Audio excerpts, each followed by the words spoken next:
Hi everyone, welcome to Motivate Me Monday.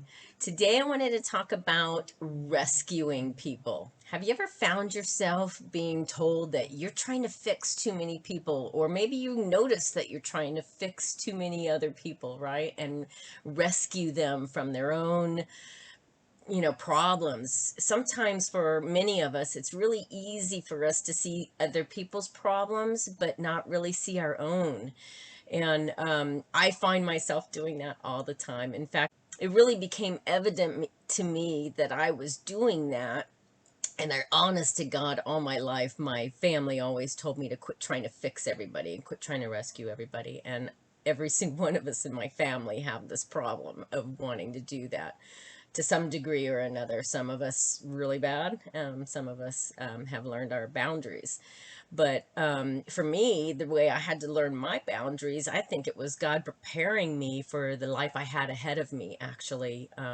Trying to having such empath about the way things were going in my family, and when people were having struggles and stuff like that, I always wanted to make sure everything was going to be okay and everybody was fine and we bring the family together, and that kind of thing. And this is during our years growing up.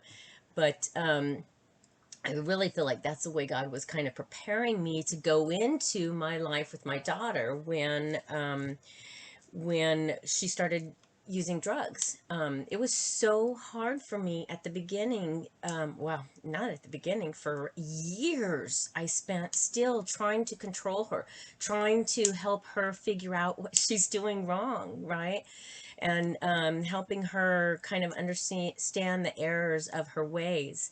And the more that I did that, the more I was so focused on that, it would just keep pushing us apart, dividing us, because for solutions were not going to be anything I could ever give to her. So I had to kind of go in and figure out, what is it that I'm doing wrong, right? What is it that I'm doing that's causing us so much friction? And what I learned after going in and learning so much about addiction is I learned that I myself have my own addiction to fixing her, to making sure she's going to be fine. But I don't have that power like I thought I did. And that is where search and rescue and trying to fix people is like really, you got to figure out your boundaries and what you can and can't do, because that was such a difficult thing to go through. Learning those things and knowing that I couldn't do anything about it, and sometimes standing by and just watching her destroying her life. And that, oh my goodness, that was just the hardest time ever, is just going through that period of time. And you really want to help them, but if they aren't in the mode of receiving your help, they aren't in that modality and they aren't looking for your help, then there's not much you can do about it. And it's the same in my coaching business. So I go out and I really want to help people, but if people aren't in the seeking mode, they're not looking for a way to get better or improve their lives or what, then it's fruitless for me to try to work on somebody, because they have to be at that receptive stage. So eventually, as my daughter started kind of working towards that and getting those things in her, and as soon as I started learning that and learned to quit trying to force her to do it my way, that is when things began to really change for us, and really our communication, our relationship improved. Everything improved about the way that we got to go through life together, because I had to learn that there was nothing I could do to make her make different choices. It all had to come from within her, and she had to decide that. So that's why, that's kind of one of the reasons that has propelled me. I'm working on a digital course right now, and it's called It All Starts Within.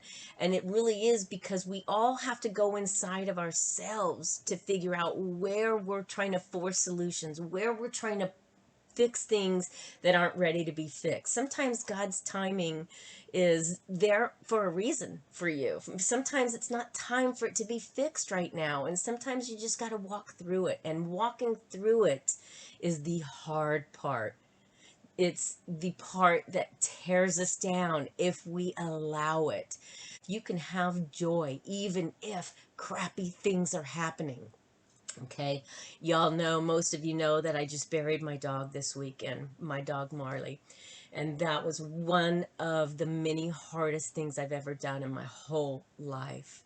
But I focus on the joy that she bring to me and the love that I got to experience because of her, and the knowing that I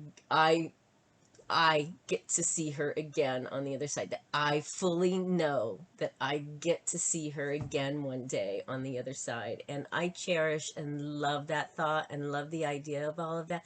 And that brings me joy.